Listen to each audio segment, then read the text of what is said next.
Welcome in, everyone, down the back road, in between media's pit stop for DFS and gambling NASCAR advice. Today, we're going to be breaking down the Cup Series as they travel back to Martinsville for the Xfinity 500. This is the semifinal chapter of the 2022 season, one of our last times to win some money, whether it's in DFS or gambling. Tonight, we have some very special guests on the show. First, we have Chris from the Flag Hunting Podcast. Chris, last time I saw you, man, we were in a barn out in Intercourse, Pennsylvania. How are you doing since then, my friend? Pretty good, man. Pretty good.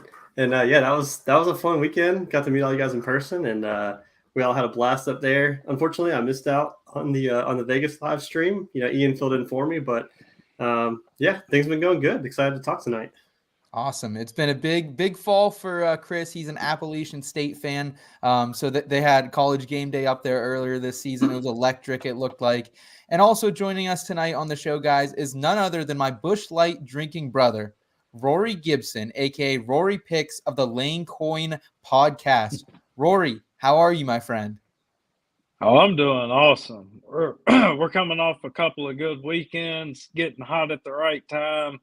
And I fully expect we're going to put some winners out this weekend. Just, I don't know what to really expect from the race as far as I want to see practice and qualifying. There are a few guys though that I do like coming in. So we're going to have a good time, and I really appreciate you having me on tonight. I was excited as hell when I got the text. I was like, oh, fuck yeah, I'm coming on. No doubt. Yeah. Let's go, baby. Let's go. Rory, we're excited to have you, man. We got Ryan Helms in the chat already. What's up, ladies? What's up, Ryan? We appreciate Ryan tuning in. Guys, if you are new to the In Between Media YouTube channel, please, if you like this type of content, give this video a thumbs up and hit that subscribe button as well. Help us continue to grow here. We have feel-good lifestyle content coming at you with fantasy sports advice, whether that's fantasy football, fantasy NASCAR, DFS NASCAR, NASCAR gambling, and then as well as our PGA content.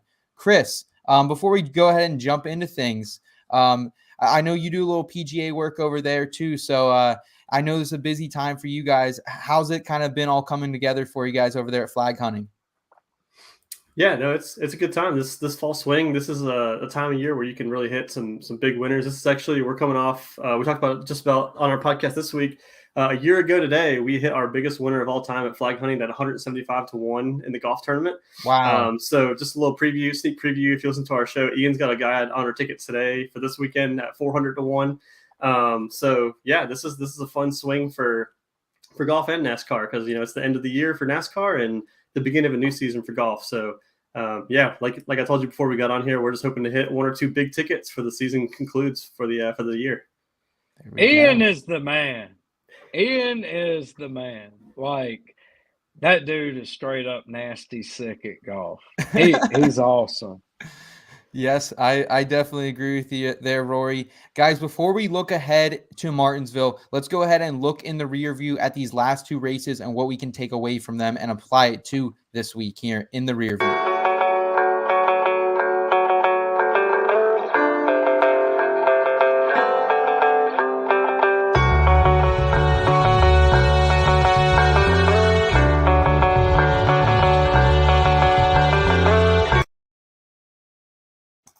So, guys, let's start with the South Point 400 out there in Las Vegas. And Rory, you and I and Ian of the Flag Hunting Podcast, we were on that week doing a live stream, and it was mostly highlighted by Bubba Wallace's antics and kind of what happened there. And we can get into that and kind of the fun of that and what that was really like. But, guys, this really was a race dominated at the end by Joey Logano. Ross Chastain had a strong stretch, and we thought Ross might pull it out for a little bit. I was riding high with the Eric Almirola 60-1 ticket, sweating that out for a little bit. Guys, what was your overall thoughts of Las Vegas looking back, and how did the bets go for you as well? Rory, starting with you. Logano had fresher tires. I think he doesn't run Ross down if Ross is on new rubber. I mean, Ross really likes this car, and I think they went through a little dry spell there through the middle of the year. I think he was a little hesitant out there on the track, but I feel like now he's back to being aggressive, and I don't think Ross is really a dirty driver or means any harm. I agree. I agree. Like I could be totally wrong. Like he could be just putting on one hell of a damn act or whatever. But Ross to me isn't out there like trying to like build rivalries and cause wrecks. Hell, all he wants to do is just go out there and race, grow some watermelons so he can smash them when he wins. And if you want to come down and throw a bottle of vodka in one of them watermelons like my man Mark would do, then you roll down there and get you a fresh homegrown watermelon, like I don't know. He I'm hoping he gets to the final race. I'm hoping it stays clean. I'm hoping that he just gets top 5, gets out of here and carries my 25-1 ticket that I have on him. It's not a huge one, but I did grab him in the middle of the year. I did. There you go. There you go. Yeah, Ross was a really good one to lay some coin on at Las Vegas. I got him at plus 145 over Denny Hamlin early in the week. So keep an eye out. I took him live. Okay. Yeah. Keep an eye out for him, guys. Because like right now too, there's some really favorable odds out there on him for this week. Chris, what was your kind of overall takeaway from Las Vegas, and how did the bets go for flag hunting? Yeah, so if you guys remember, the reason why I wasn't on the live stream was because I was camping that weekend. So I actually didn't get to see the race live. So I went back and watched it after the fact, and I watched the stream with you guys on it. And I talked about it on Full Tank Phil's podcast, but I actually had to leave our campsite Sunday morning and drive about 20 minutes to get some signal. That way I could look up practice and qualifying times and get some bets out there for us. There you go. So I just want to point out some dedication there. But yeah, so the bets did not go well. We started the weekend really good. We hit a Reddit poll winner, which was nice. We hit that at 10-1. But we were actually on Larson, Truex, and Bubba outright. And we had a bell, I think either top 3 or top 5. And as you can recall, 3 of the 4 of those got taken out in the same wreck where Bubba took out Larson. And that pretty much just absolutely trashed our card. And on top of that, we were actually, man, I hate saying this now. It looks terrible. But we were fading Ross pretty hard that weekend. Okay. So it did not look good. Did not look good for us. But yeah, all in all, like Rory said, I think it was a fun race despite what ended up happening there. Penske was incredible. I think Blaney probably was the favorite car until Logano had the fresher tires there at the end. So not good for the flag hunting card, but I think a good race altogether. Well, I'm glad to hear that you guys at least hit that pull prop there. Guys, let's move on to Homestead, though. And let's be honest, this was a little bit of a snoozer compared to Vegas. Vegas was a little flashy. Vegas was a little fun. Kyle Larson comes out and dominates this one, walks away with 6 points. Rory, let me hand it off to you, man. What was your thoughts on this? Because if you were on Larson, it was probably a sweet and very like seldom day, peaceful. You were probably feeling good about it all. Well, basically, after my man Worm told me he was like all in on Larson and Mark was too, it was just like, let's go. Like, I mean, that was my pick last week on Twitter Spaces. Like, that was my outright. Derek was talking all that trash. Like, you talking awful nice about this guy. I haven't given my outright pick out yet, Derek. Like, calm down. Like, we're trying to mix it up a little bit. I'm trying to throw out a few different names. Don't worry. You know who I'm going to here. Like, this track, I'm not going to say a track owes anybody anything, but the way he has dominated races here and comes out with nothing, it's kind of like him at Darlington. Darlington eventually, I can see him winning there 4 or 5 times. Like, it just is him. If you get green flag runs, he runs speeds that nobody else can even imagine running the last 20 laps in a run. That's when you see his car just keep on just it's like it loses nothing and everybody else starts falling off a half a second a lap. And I mean, the guy is amazing on high tire wear tracks. I mean, good. I completely agree with you, Rory. And we've kind of been waiting for a while for Kyle Larson to come back. And we haven't really seen this dominant performance. Yes, he won at the road course earlier this summer. but at the same time, it was kind of a fluky win, last minute. He hasn't dominated a race like this almost all year. This is probably his best run of the year. He said that in the post interview as well.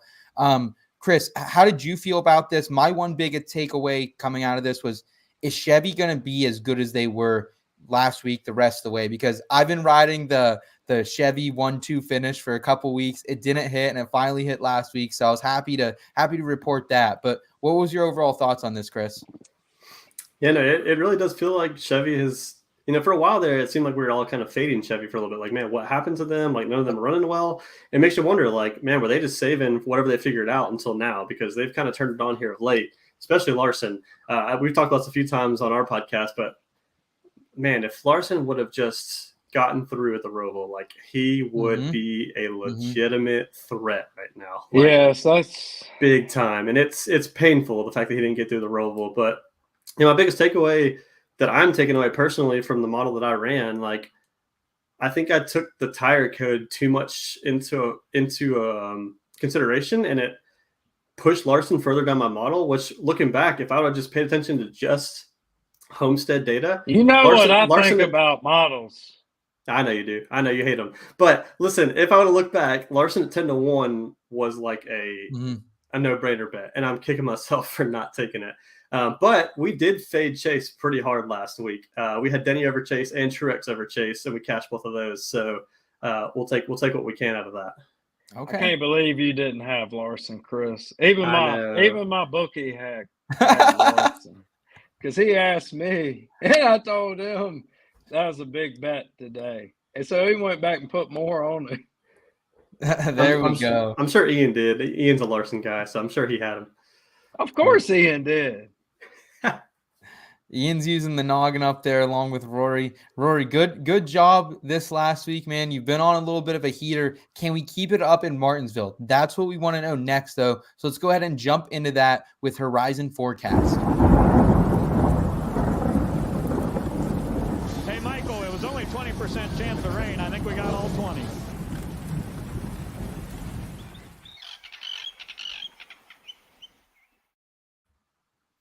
All right, guys, Horizon Forecast. We're heading back to Martinsville.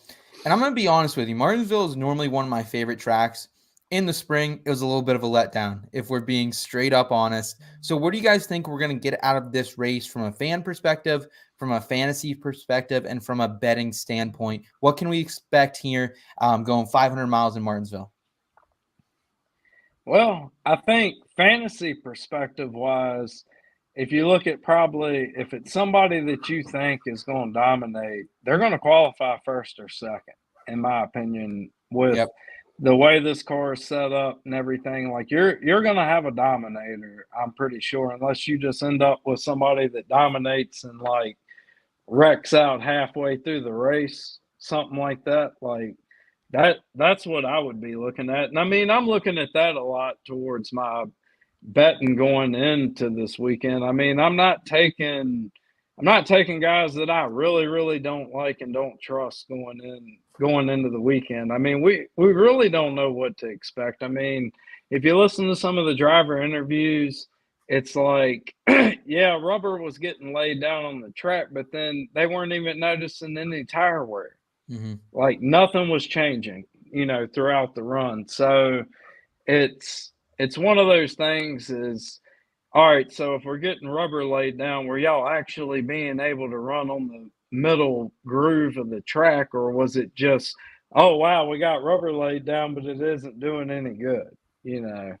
One of those type of things. Okay. And it's worth noting, too, I think Ron brings up a really good point about this week, like, of maybe any week this year, I'm very hesitant to bet anything early in the week. Like, I think it's really important to wait this week to practice and qualifying, just because if it's anything like we've seen at short tracks this year, there's been little to no passing. Qualifying has been super important. There's very few guys that were able to work their way through the field. So I know that my approach this week, I'm on one outright early in the week, and we're hitting some pole bets. Mm-hmm. And we're just waiting to see what kind of shakes out in practice and qualifying. Because I will say we do have, it was like around like Rory, quote me if I'm wrong, I think it was like in the 40s when we were here in April. Now it's going to be like cold. It's going to be like high 50s this weekend. So we have a little bit of change in temperature, but still not as warm as you would like for tire wear. But you got the sun. You got the sun. Yeah. Even like daytime's different than nighttime. So long as you get 55 plus at Martinsville, it does heat up enough for them to play rubber. I do know that. It's going to be right at 55 too. Yeah. I'm gonna bring the sunshine in because I'm gonna be there. So there you go. That's worth at least 15 degrees. There you go. So, guys, like thinking about this, do you think the issue then all goes back to the weather? And do you think that at the end of the day they'll be able to pass more this week?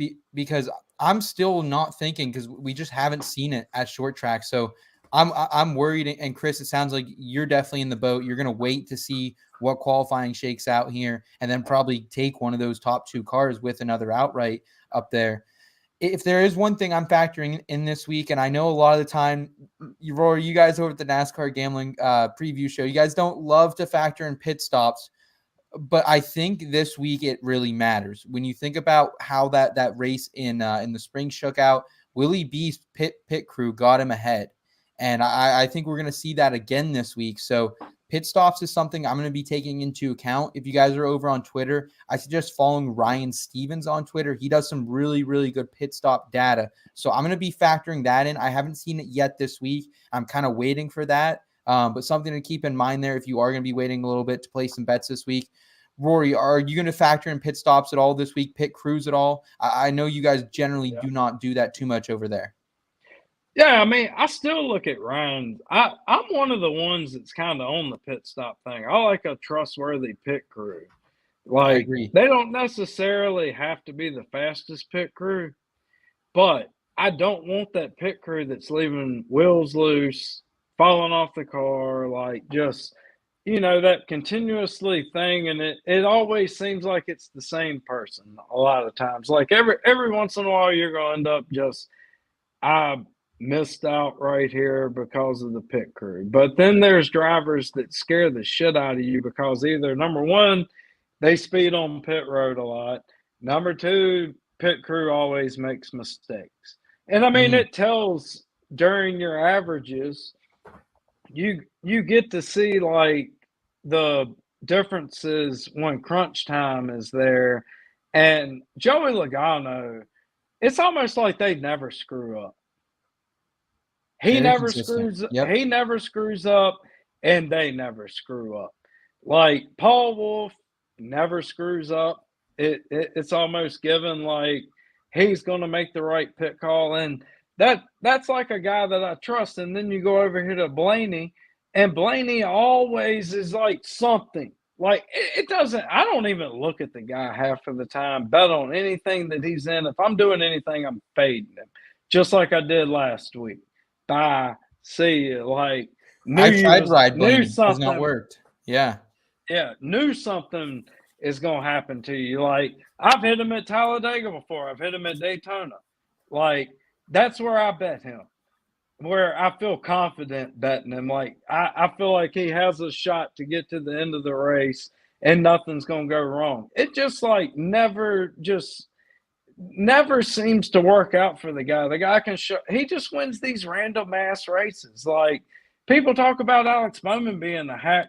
I bet you Alex Bowman's led more. I bet you Alex Bowman has led more laps in a race and actually won it than Ryan Blaney has. Okay. Wow. I like the fire. I don't even know. Getting fire down here. I don't have the statistics to back that up. And I know the guy's good, and he's always at the top of the speed charts. But damn, it always seems like they just do, like, at the wrong time. It's just every time. And he can't pass once he's back in traffic. Like, my man Chris Wormy has said that. Like, he doesn't. He can't get through the field. Like, he needs track position, clean air, running near the front, and then run up on a green-white checker where he excels and restarts. I mean, Well, I appreciate you coming in with the fire here, Rory. Let's go ahead and bring some more of that fire as we get ready to lay some coin down here and get the actual bets of Martinsville in parking garage props.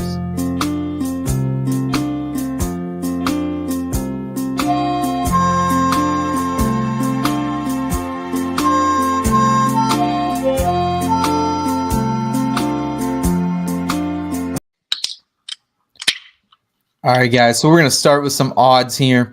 Let's just look at the favorites. Do you guys think the books got this one right? Chase Elliott over on DraftKings coming in at plus 650. Denny Hamlin right behind him at plus 700. Then we have Willie B, Blaney, Logano, Truex, and then Chastain, which I thought Chastain might be a little underpriced. But overall, just kind of looking at this board, Chris, how do you feel that the books did this week? I think they got at least the top 3 or 4 right. I know Rory hates models, but the model I put together has the same top 4, just listed a little bit differently. So I've got Willie B at number 1, Chase at number 2, Logano at 3, and Denny at 4. So overall, I'd say comparatively to my model, I think the books definitely got it right. I don't love the numbers necessarily. I wish we got at least it's a little crunch at the top there. I agree. But as far as what they did, I think it's right.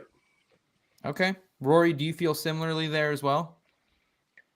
Yeah, I mean, I looked at them and I thought everything probably would align if I had a model. I don't have a model.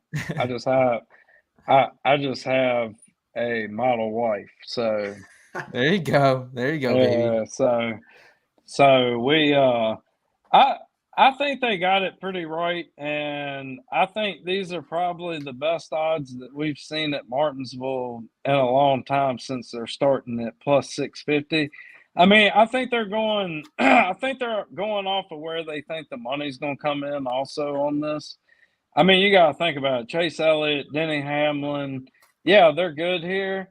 Denny Hamlin ran like shit here earlier this year, and they're putting him at plus 700. He's running everywhere. So, yeah. Yeah, so they're scared of him, so they put him down there. But I can't imagine anybody laying anything on him before practice and qualifying. I mean, I want to see him actually qualify up front here. And then even if I drop it down to 5-1, I feel more confident about him going into this race than taking him just to get a couple extra $100, per $100 bet. And I'm not seeing that. And to me, Joey Logano, as far as sitting there at 9-1, looks like the best value on the damn board. I mean, He's been lower than that here in the past. I'm pretty damn sure. So he's a guy to watch. I mean, he doesn't have anything to lose. It's just like, let's go get another grandfather clock and bring it home. And we already seen what he did to Truex down there that one year. Bumped him up out of the way, good old bump and run, and then Truex is crying like the Gibbs crowd always likes to do. Sit over there and cry. Okay. Or do you have any fears of Joe Logano's qualifying here though? That's my only thing. That's like, if I'm betting this early in the week, I think we can get better odds come Sunday because he doesn't particularly qualify well here, nor has he really qualified well on the short tracks this year. Well, here's my opinion on the whole thing. If we're not going to see any tire fall off, Paul Wolf will get him up front. Okay, that's a good point. Like, no doubt in my mind, this guy, I mean, he had the second best, like, average speed or whatever, green flag speed, I'm pretty sure. I think I've seen Highline betting put that out there. So this guy that traditionally runs really well here at Martinsville and pretty much had a championship taken away from him from a sore loser that wouldn't get out of his way from blocking. And he politely moved him, and then he straight up pile drived his car through the fence because he's a sore ass loser. Matt Kenseth, yes. Old Kenny, baby. Old Kenny. The GOAT. I mean, Joey Logano was my dad's driver. So, like, I got Got that a little thing. love. Rory's got a little love. Yeah, a little love for him, and I also like the way Joey drives. I like the aggressive style. I love betting on a guy that I know will move a dude out of the way to win me some money. I love it. Chris, looking at these odds right now, are you taking any outrights? It said you had one outright early this week. Right now, I'm looking at the board. I don't have any outrights that I've punched yet because I'm kind of thinking that Ross's odds could get a little better, and that's kind of the guy I'm looking at. Where are you comfortable throwing some coin down here on a Tuesday evening? So yeah, the only one I played so far is on Chase Elliott, actually, at because I have access to a plus 750, whereas most other books are at plus 650 right now. So because I'm weighing heavily so much on qualifying, that's a big factor. Do you have for a this top 5 on that book? Hang on, Yeah. I can tell you, but I probably do. Hang on, I'm sorry, I didn't mean to I got him. interrupt you. I got but him had to- -1. He's -110 here on DraftKings for the top 5. He's the same for me on the same book that I got plus 750. So I was just wondering if he was actually plus money on that book because he was 750 versus 6. So okay, I was just wondering. Yeah. But yeah, so at Martinsville, in years where we didn't have the metric qualifying, so I'm looking at obviously this year and then back to 2019. So we've got a first place and a second place as far as qualifying goes, and then just this year at the short flat tracks, Chase is, like I said, second in Martinsville and then second at Loudon, which if you look at iFantasy Race, that's kind of like the closest comparable, even though Martinsville is very unique. Mm-hmm. But Chase Elliott qualified second there. He's typically always fast here. He's led the most laps here over the last 2 races. So to be honest with you, like if there's anyone I think the odds could get significantly shorter, it's going to be Chase Elliott at the top. So I just took it based on value compared to other books. So that's where I'm sitting. But other guys that kind of caught my eye was Willie B. I think Willie B is a good value as well. And then if you really want to strike your luck and play your odds with the guy who's been probably the most unlucky, I think Martin Truex has a good number as well. But I'm curious to see what you guys think. Okay. Rory, how are you feeling? Have you placed any outrights? Will you be placing any outrights this weekend? Yeah, it's hammer time on Willie B. Okay. Not only has Willie B been good at Martinsville in the old car, it looks like he's pretty damn good in the new car here too. I just look for him to qualify good. I think top 5 qualifying performance, they're going to be up there. That team's going to be ready to unload and roll. And he's going to go off 5-1. That car is going to be is going to be the dominant car. You heard it here first. Like, give me some Willie B this week. I mean, did you watch the race earlier this year? He kind of just toyed with Chase and let him do whatever he wanted to do early on. And then he was like, all right, it's time to kick it in at stage 3. It's go time. I had him at 10-1, by the way. So I was loving Willie B. That's my hometown Liberty Bill. There you go. There you go. Malik Willis from there as well. Liberty's got some dudes out there. I like the calls there, guys. Let's go ahead and move into top 5s and top 10s. Are there any top 5s and top 10s that you guys are on this week? The one top 5 that I'm very confident in is that Ross Chastain top 5 right now over on DraftKings plus 150 for a top 5. And right now, guys, like Ross is just so hot. He's coming into this with an average finish position of 5.6 on the last 6 ovals, and that includes a little bit of bad luck that he had earlier in the playoffs as well. I think he's going to play it safe here. I don't think he needs to win this race, and I think he knows that. So I think if he can walk away with a top 5 or a top 10 here, he's going to be very satisfied here. So I'm going to continue to ride this hot streak of Ross. He was really good here earlier in the year as well for not being, a short track specialist. He's been dominant here in Xfinity as well. Chris, Rory, how do you guys feel about Ross top 5 here? I'm pulling for that. Absolutely. Hell yeah. No, I think Ross should be good here. I mean, he drove through the field. I think iFantasy Ryan put that out there of all the cars. I remember seeing a stat put out. Yeah, He was plus 22 in pass differential at Martinsville Spring, which is number 1 in the field. Right. Well, it was Ryan that put that out, right? Yep. Yeah, I was making sure I wasn't losing my mind.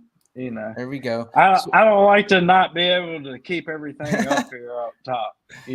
Like Mark would say, God remembers everything. There you go. I run the stats through my head and then I spit out a model. Hey, we like it. We like it, Rory. Chris, so are you on the Ross at top 5, like plus 150? Do you think that might be a good bet after kind of seeing that pass differential there? Honestly, he was somebody that, like, when you think of short tracks, like, you don't really think of Ross. Like, he doesn't come to mind. But based on what Ryan put out that Rory just talked about, and then shout out, I know Derek's in the crowd tonight. Derek sent us a little tweet in our gambling Twitter messages about how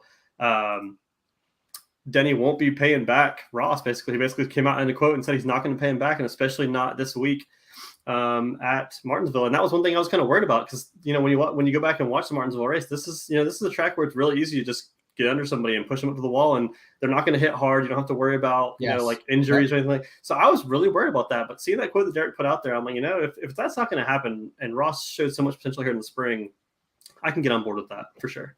Well, here's the thing. We all know if you put somebody in the wall at Martinsville, it's back in first. Mm-hmm. I don't care what speed you're running at this point. Apparently, the damn car hurts. I mean, that was my whole way of thinking. Even when people were spitting out Martinsville, I was like, well, the angles that you take either at Charlotte Roval or at Martinsville, you're going back in first. I mean, that wreck that Chase took last year, if Harvick would have done that this year versus last year, we're talking about probably the sport's biggest driver done for a while. Very good point. That ass end was tore off. Mm-hmm. Like, it would have been a hard lick. That was my way of thinking. I went back and watched the replay after I made the comments about it. I was like, let me actually go back and look at that. And I was correct on, like, you can't target people anymore in this car until next year, when NASCAR is supposedly already got a solution, got it fixed and everything. And that's great that they jumped on it, and they're eating the bill for it and putting it on the car. And they should eat the bill on it. Like, I feel like they rushed this car a little bit. I mean, it was unfortunate that COVID and all the closings and bullshit and everything that everybody had to go through, like, paused everything. And I just feel like there wasn't enough, like, it was just one of those things, like, everybody had gotten out of making the cars that they were getting ready to race. And you're now all of a sudden forced for this car, and then you don't have nobody to make it because it isn't made in-house. So it was like, we're all in now at this point. Certainly. And I think it has gotten better as the year has gone on, as far as the race car, the racing. Not saying it wasn't good at the beginning of the year, but I feel like more teams everybody's transitioning and getting better with the car. A lot of teams are getting caught up where it seemed like a lot of teams jumped out of the gate. And it's good for the sport. It's good competition. It's not good for gambling. Yeah. It's been a couple tough weeks for gambling, honestly. Kind of the end of summer, early fall here has not been super profitable for a lot of people I know in the space. Chris, going back to our top 5s and top 10s here, are there any that you're riding with early here in the week, or some that you're maybe at least keeping an eye on? Yeah, I will say the top 10 market is kind of sucky right now. There's not a lot of great numbers out there, but two guys I want to keep an eye on as we do see practice and qualifying numbers. I'm not placing this at this second, but Austin Dillon, I think, is a guy we really need to pay attention to. He was really fast here in the spring. I'm pretty sure 4th in total speed, ended up finishing 3rd. You can get him at plus 150 as a top 10 right now. That's not bad, but he typically does not qualify well here, so I think that's a number that could get better. And then let's talk about somebody else here. AJ Allmendinger. Yes. Collichio has been fast this past few weeks, and this is a really good track for AJ Allmendinger. one of his best like outside of road courses. So he's going off at even money on my book for a top 10. I don't love that, but I got him at plus 100 over on DraftKings. Okay. So yeah, like I said, I'm going to be monitoring that come practice and qualifying because I don't think either of these guys will really qualify well. So we could potentially get it better than that. But those are the two guys I'm looking at for sure. Collichio has caught fire in that car. I agree. I not knocking AJ. Like, I know AJ Allmendinger is a good driver, but they have figured something out over there because even Justin Haley has been running better, and I'm happy for Haley. I think Haley's a pretty good dude, whatever. But I forgot to say my top 5 bet is Chase Elliott minus 110. Okay.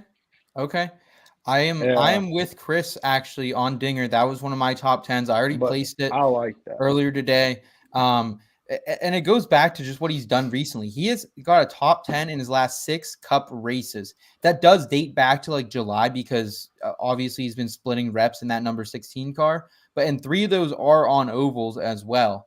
So I think Dinger's going to come off. I think he's going to unload fast. I think he could qualify well too this week, guys. So I don't mind getting on this one a little bit early. And when you think about, he hasn't had a lot of Cup experience here in recent years. However, Xfinity he has, and he has a 50% top 10 rate in his last 4 Xfinity races. So he's getting it done there. He's coming off a couple really, really good races for him and the colleague team. So Dinger plus 100 for a top 10. That's where I'm at. Chris, do you think there's any chance that number gets better later in the week? I personally think it will, just because when you look at oh man, I just lost my page. There it goes. When you look at qualifying so far this year at the shorter tracks, we're talking about a 29th qualifying at Phoenix, 26th at Richmond, 20th at Loudon, 13th at Bristol. So I guess a good number there. But I mean, Allmendinger really hasn't shown anything at these shorter tracks in qualifying. So I really think it could get better. I think this one could get a little slept on. Because sometimes the books seem to overreact a little bit when they see practice numbers. So if they see he's not fast, he doesn't qualify well, they're going to drop his number big time. And I think we can catch a rogue number for sure. Awesome. Yeah. Awesome. We have a couple comments here in the chat from Derek. Derek saying Austin Dillon plus 150 top 10. Austin Dillon is really fast here in the spring. I believe he was either top 5 or top 10 in the spring. Was plus 180. So Derek is getting on that now early. And then Justin Haley, top 10 moonshot ? I mean, plus 800 for a top 10 for Justin Haley. That is kind of an absurd number. I love it. So if you're on Dinger, then you're on Colleague. So I almost kind of want to take that now, hearing that number. I don't think I've scrolled that far to see that big of a number. So that's good to see that. Guys, looking at the specials market right now, I've been on this Chevy's 1-2 finish for the last couple of weeks. It finally came through last week. I wish I would have gone with the any manufacturing 1-2-3. But that's plus 400 right now here for Chevy's 1-2 finish over on DraftKings. They were 3 of the top 4 cars that finished in the spring. They just went top 4 last week, and Hendricks has won 3 out of the last 4 races here in Martinsville. So I'm very hot on Chevy's again this week. I don't think that's a hot take or anything, but I feel like plus 400 is pretty good value there. I wouldn't be surprised if someone like Chase Elliott comes out here, dominates qualifying, and then maybe that number shrinks a little bit. Chris, what's your thoughts on this? Yeah, I mean, just look at all the names we've talked about today. We've talked about Chase Elliott, William Byron, the Colleague cars. Like we've all been harping on Chevy since we've been talking about it. So yeah, for plus 400, I think I can get on board with that. Okay. Do you guys are you guys in the specials market at all? Is there anything out there, kind of any weird bets that you're placing? Yeah, any Hendrick Motorsports car to win the race plus 190. Okay, I can get behind that as well, Roy. I like that. I'd throw a little coin, laying a little coin on that. There we go. But I also what was Chevy's 1-2 for plus 400. I love it. That I'm a sucker for anything in that plus 350 to 400 range. I certainly get suckered into it sometimes, but I find more success sometimes with that than a straight up parlay that's going to get me up there. Chris, any specials for you that you and Ian over there at Flag Hunting are looking at? Do you count pole bets as a special bet? Absolutely. All right, yeah, we're on 2 pole bets this week. We're going Ryan Blaney 12-1 and Eric Almirola 16-1 for the pole. Ryan Blaney so far at the short tracks this year, he's qualified pole at Phoenix, pole at Richmond, and he hasn't finished outside or hasn't qualified outside the top 10 at any of these shorter flat tracks. So I think at 12-1 is a fantastic number for pole for him. If we don't like him for the race, Rory, I know you don't like him for the race, but hey, when no one else is on the track, he's fast. And then Eric Almirola, if you look at him, we're talking about fourth last time we were here in the spring at qualifying. He was first at Bristol. Ford seems to have something when it comes to qualifying at these shorter flat tracks. He was 7th in my model for qualifying, so I think 16-1 is a very fair number for Eric Almirola as well. So yeah, we're hitting 2 pole bets and the Chase Elliott outright. That's really all I have, honestly, going into the weekend before practice qualifying. So I love it. I love it. Let's round it out here, guys, with some head-to-heads or groups. The one that I think jumps off the books to me right away is the Dinger plus 100 over Briscoe. I don't think we need to talk too much more about Dinger here, but Briscoe, he's not really, I don't know, he's not dominant here. This isn't one of his better tracks. He has an average finish position of 19.7 throughout his career. I think he's going to go for broke. Like, he's going to try to win this race. He obviously has to, but I think that could come back and burn him. Maybe he gets too aggressive. Maybe he spins out here midway early on in the race here. So I'm going with Dinger plus 100 over Briscoe. Rory, do you have any matchups or groups that you're taking care of here this weekend? Yeah, I kind of like old Brad Keselowski minus 105 over Tyler Reddick here.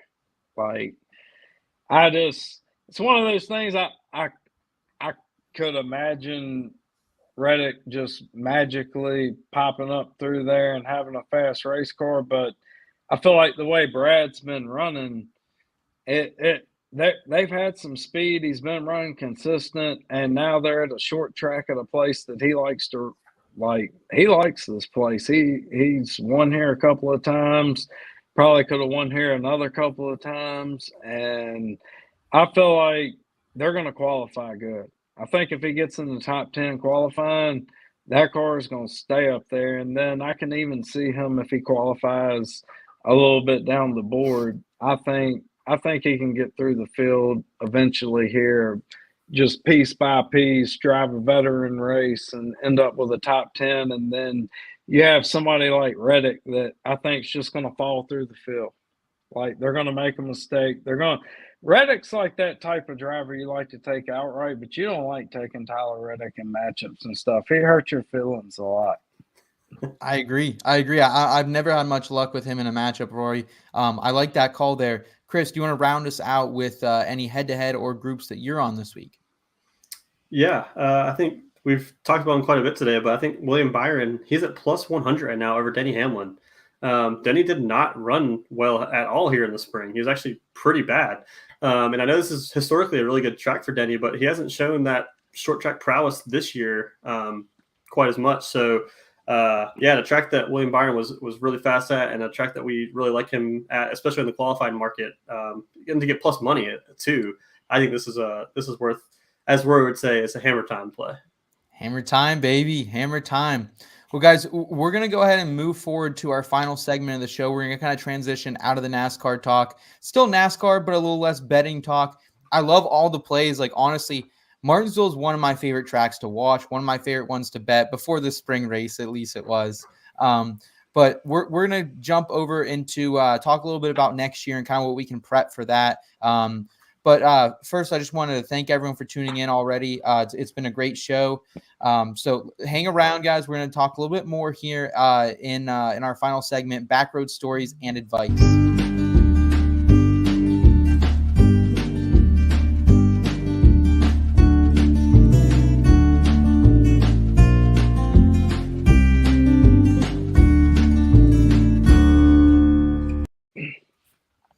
All right, guys. So next year, it's a new year for us, and Christmas is in between. And I think the one thing I kind of want to talk about a little bit, you guys go to a lot of races. You guys have been to a lot of races. So I kind of wanted to talk about, like, what are some essentials when you're traveling to NASCAR races or events that you need to have carrying with you? I think this is something people sleep on a little bit. People show up to tracks a lot of the time or events, whatever it is, and they're unprepared as hell. So let's get the Christmas wish list early. Let's get in Black Friday shopping a little bit early. Get those Amazon carts ready. Rory, take this away, man. If someone's going to a NASCAR race next year, what do they need to have? What should what should be on that Amazon Prime list, baby? Well, you got to have a Yeti Hopper 12 at least. You can even get the 18 in, I'm pretty sure. Like my brother-in-law, I think he took his in. They did, like, that's the way to go. Like, beer stays cold, everything's good. If you can get the 18 in, that's even better because now you're talking like a case. You're totally talking about bringing everything in because what you're looking for here is how many beers can I actually bring in here and then they still stay cold and fresh throughout the race. So Yep. if you got the Yeti hopper, like even though I have a 12, that doesn't mean that's all I can get in there is 12. I mean, I'm talking about like 16, 18. Yes, sir. Just got to put a little bit of ice down in Yeah. there. Like, race is going to be cool this Sunday, so we're just talking about just filling it up with beer and nothing, you know? Like, Yeah. Like, you don't even need any ice when it's 60 if you're pulling them out of the Yeti 110, which is iced down. Throw that up on there, and boom, voila. We're rolling good. You gotta have a Tim Richmond Folgers hat. Like, if you don't show up at the race with a Tim Richmond Folgers hat, you ain't shit. You know, like. I love it, Rory. And the thing I love about the cooler take too is like people my age do not come strapped with coolers ever, and it drives me up a wall. Like we're drinking piss warm beer, and it's just like, why are you doing that? And I've invested in nicer coolers the older I've gotten. I haven't made it to the Yeti level yet. That is our next step. We've literally put that on our list of like things we're gonna get together just because we want one. So I completely agree on the Yeti. I agree on the cooler. You got to keep those lattes cold. Rory, I love that take. Chris, when it comes down to you, man, what is something that you have to be traveling to NASCAR races with? So personally, and I think I talked about this a little bit on last week on Full Take Phil's podcast, but personally, I'm a fan of the radio broadcast. I prefer the radio broadcast like MRN or PRN over the TV coverage. So if you can get yourself some nice headphones, so you can listen to the scanners, you can listen to the radio broadcast as you're at the race, that's the way to go. And especially if you can get some real nice headphones, maybe buy one of the scanners even there at the track. You can listen to some, in-car audio. That'll really set you up nicely for if you're wanting to do some live betting while you're at the track, because you can get some kind of inside intel. So yeah, any headphone related gear to kind of get you that inner edge or find out more information while you're there at the race, I think is always beneficial. That's awesome. Very useful for live betting if you're going to be there. I miss fan vision. Yeah, 100%. I think Derek actually talked about that on our podcast about how that's something they need to bring back because that's something that we don't have access to anymore, and it was so awesome when we had it. What is that specifically? You got the screen. It's like having a little mini iPad. That's your scanner, and then you can watch the race while it's going on. Like pick out, it bounces around or picks out different drivers. So. Like at a bigger track, it was really useful. A place like Martinsville, it was cool to have whatever if you want to just sit there for a minute and not be watching what was going on. But at a bigger track, it was nice to have. But they did away with it. Okay. All right. Well, guys, I appreciate all the advice. I appreciate you guys coming on. I know it's a busy week for everyone. The football season's here, swing season for golf, and NASCAR season is rounding out. Rory, how can we best support you throughout the remainder of the 2022 NASCAR season and beyond, my friend? Everyone can best support me on the Laying Coin podcast with my man Skybox NASCAR. Y'all can follow him at Skybox NASCAR on Twitter. And that's the main source besides Twitter at Rory Picks, and then also on Instagram at Rory Picks 69. Oh baby, yeah, we're gonna get a TikTok rolling here in the off season. We got to practice with that. That ain't just all pictures and typing and stuff. So We gotta get some good live moments. My son, I think my oldest. I'm gonna get him to take that over. He seems to be a popular person on TikTok. So there you go. Sure we can blow that up over there. Awesome. And Chris, what about yourself, man? How can we best support you and Ian for the remainder of this season and heading into 2023 as well? Yeah, so we are the Flag Hunting Podcast on Apple and Spotify. And then we can also be found on Twitter at flag_hunting. We'll pretty much be, even though there's only 2 weeks left of NASCAR, we'll still be recording pretty much the whole off season, mainly because Ian doesn't have an off season. Golf only has about 2 weeks off from like Christmas to like the first week of January. And I got a few NASCAR like off season pods planned out. Love to have each of you guys on for some of those. I think we're going to try to do like a dynasty draft at some point. So we're going to do some fun off season stuff. So stay tuned for all that content. I'm going to kick y'all's ass. Awesome. But let's go. That sounds like a good time. Yeah, guys, make sure you're listening to the Flag Hunting Podcast and the Laying Coin Podcast with Rory and Skybox down there as well. As for us over here in Between Media, we're going to do one more show next week. We're normally an every other week show, but we're going to come back next week for Phoenix. Hope to have some of you guys on, some different people from the industry. Going to do a little bit longer of a show, probably going off about 7:30 p.m. Eastern time. So make sure you're hanging around for that next week. If you guys are new to this channel, please like and subscribe to this video. We definitely appreciate it. I'm going to be live just in about 5 minutes over still on the channel over the In Between Fantasy Football Podcast. We got a little Halloween episode coming your guys' way. So if you're into that, if you want to know what's going on with the Breece Hall situation, RIP, I miss you already. We're going to talk all about that over there. But Rory, Chris, most importantly, guys, go follow these guys, support them. Thank you guys so much for your time today. And we'll be back here in just a little while on the back road. Good luck this weekend, guys. Let's cash some mother effing tickets, baby. Let's go.